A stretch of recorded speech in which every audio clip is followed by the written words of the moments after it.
This video is brought to you by StoneAgeGamer.com, a fantastic site for retro games, systems, accessories, and more. Be sure to check out StoneAgeGamer.com. Skip it up and that up! So Level 3 Communications, they're a Tier 1 network that connects large ISPs to the rest of the internet, so we can get internet.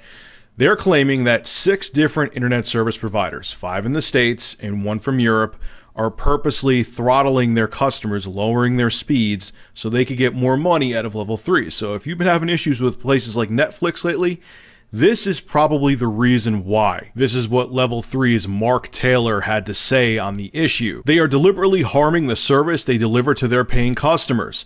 They are not allowing us to fulfill the requests their customers make for content. Large broadband consumer networks with the dominant or exclusive market share in their local market. In countries or markets where consumers have multiple broadband choices, there are no congested peers. Our policy is to refuse to pay arbitrary charges to add interconnection capacity. Now, if you remember a while back, Comcast and Verizon did this to Netflix. People who use Comcast and Verizon's internet, when they would try to go on Netflix, the speeds would go down to a crawl and they couldn't use Netflix, and Netflix had to pay Comcast and Verizon extra money to increase their customer speed. This is what Netflix CEO Reed Hastings had to say on the issue. While in the short term, Netflix will in cases reluctantly pay large ISPs to ensure a high quality member experience, we will continue to fight for the internet the world needs and deserves. Oh, but don't worry, Rich. Tom Wheeler's new gutted net neutrality rules will totally protect the internet. It won't allow things like this to happen.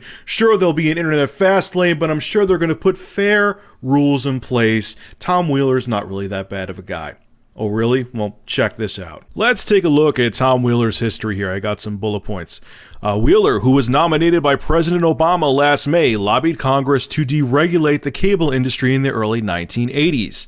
Let's go on to number 2. As the head of Cellular Telecommunications and Internet Association from 1992 to 2004, he oversaw a number of efforts to keep the wireless industry from being hampered with too many annoying FCC regulations. He was also previously president of the National Cable Television Association and the CEO of the Cellular Telecommunications and Internet Association. Those are both 2 very big lobbying groups who are very against net neutrality, and now he is the chairman of the FCC. Gee, I wonder what direction he's going to go into. Are you seeing now why net neutrality is so important? You can't depend on Tom Wheeler. He's bought and paid for by the ISPs, by the cable companies, by the industry. He's their yes man. He doesn't really give a shit about keeping net neutrality in place. That whole thing about, people are totally taking it out of context and he got all defensive, that was a crock of shit. He's doing exactly what his paymasters told him to do. And we need to fight for net neutrality. I don't know what else to tell you. This is proof right here. What do you think's going to happen if they start charging, which they're already doing, they charge Netflix more, and Netflix is now charging its customers more?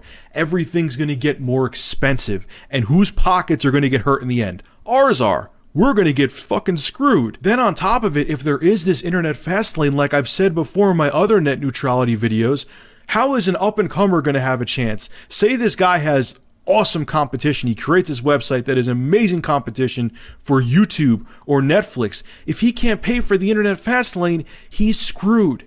We need to fight for net neutrality. Make sure you sign that White House petition I put up another video about. I'll have it below in the description again. Go there, set up an account, and sign saying that we need net neutrality to stay in place, or else we're all going to be in deep trouble and things are going to get a hell of a lot more expensive, and it could even cause censorship to happen on the internet. Alright guys, make sure to rate, comment, favorite, and subscribe, and as always, thank you for supporting Review Tech USA. Have a good one.